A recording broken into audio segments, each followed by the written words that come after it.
Hey everyone, welcome back to my channel. আমি ভালো আছি, আজকে তোমার ভালো আছো। বহুদিন ধরে একটা get ready with me share করবো ভাবছি। সো সেরকম কোথাও যাওয়া হচ্ছিল না, করা হচ্ছিলাম না। আজকে যাবো এক জায়গায়, তো সেটাই দেখাচ্ছি তোমাদেরকে। ফার্স্ট আমি একটা কুর্তি পরে নিয়েছি। এই কুর্তিটা আমাকে কেমন লাগছে পরে তোমরা সকলে জানিও। আমার তো মোস্ট ফেভারিট হয়ে গেছে এখন। এইটা আমার ছোটো পিসিমণি বৃন্দাবন থেকে কিনে দিয়েছিলো। আমার খুবই ভালো লাগে ড্রেসটা এখন।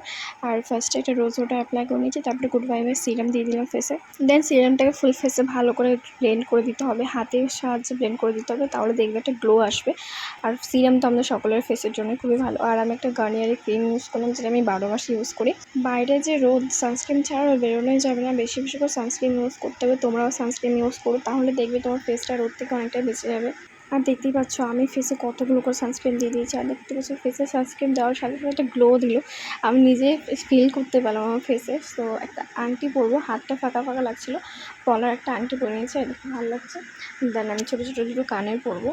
আর কোথায় যাচ্ছে সেটা ভিডিও লাস্টে বলবো, তাহলে বুঝতে পারবে। অ্যান্ড এটারও ফুল ব্লগ আসবে, সেটা অবশ্যই তোমরা দেখো।